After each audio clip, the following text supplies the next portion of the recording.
भजन संहिता अध्याय 22 आयत 30। एक वंश उसकी सेवा करेगा, दूसरी पीढ़ी से प्रभु का वर्णन किया जाएगा। आमीन। परमेश्वर के वचन में लिखा है कि एक वंश उसकी सेवा करेगा। जो धर्मी जन का वंश है उसे परमेश्वर एक अनुग्रह देते हैं, एक आशीष देते हैं कि वो उनकी सेवा करे। परमेश्वर ने पहले ही लोगों को चुन लिया है। परमेश्वर का सच्चा मन ये है कि सभी लोग मन फिराएं और परमेश्वर के राज्य के वारिस ठहरे। परमेश्वर ने किसी एक को या दो को ऐसा खास किसी को चुना नहीं, मगर परमेश्वर ने जो अपना प्रेम है वो पूरी मानव जाति पर दिखाया है प्रभु यीशु मसीह के क्रूस पर चढ़ाए जाने के द्वारा। हाँ, परमेश्वर अपने सेवकों को खड़ा जरूर करते हैं। जब हम परमेश्वर का मन देखते हैं वो यही चाहते हैं कि हम उनके अनुग्रह में हम आगे बढ़ते चले जाएं।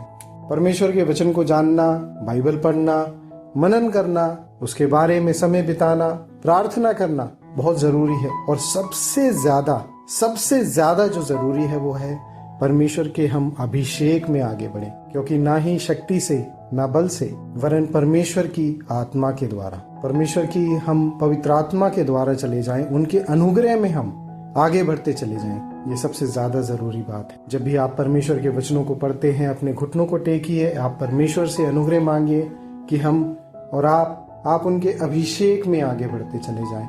आप उनकी आशीषों में और पवित्र आत्मा के अनुग्रह, उसके अगुवाई में आप आगे बढ़ते चले जाएं। और आगे वचन कहता है, दूसरी पीढ़ी से प्रभु का वर्णन किया जाएगा। जो कोई भी परमेश्वर के वचन को पढ़ता है, परमेश्वर की पवित्र आत्मा जब उस पर अनुग्रह देते हैं, जब परमेश्वर उन पर अपना अनुग्रह देते हैं आप परमेश्वर के वचन को मन से समझना शुरू कर देते हैं। वो पवित्र आत्मा आपको मन से अगुवाई देना शुरू कर देती है। ये होना बहुत जरूरी है और इसके लिए हम केवल परमेश्वर से विनती कर सकते हैं। हम परमेश्वर से उनकी दया, उनकी पवित्र आत्मा की अगुवाई में चलाए जाएं, हम उनसे प्रार्थना कर सकते हैं, क्योंकि वचन कहता है, मांगो तो दिया जाएगा, खटखटाओगे तो खोला जाएगा। आप परमेश्वर से मांगिए। परमेश्वर करुणा और भलाई से भरा हुआ परमेश्वर है। वो आपकी प्रार्थना को सुनता है। आप उनसे मांगिए उनकी अगुवाई के लिए। हम परमेश्वर के अभिषेक में भरते जाएं।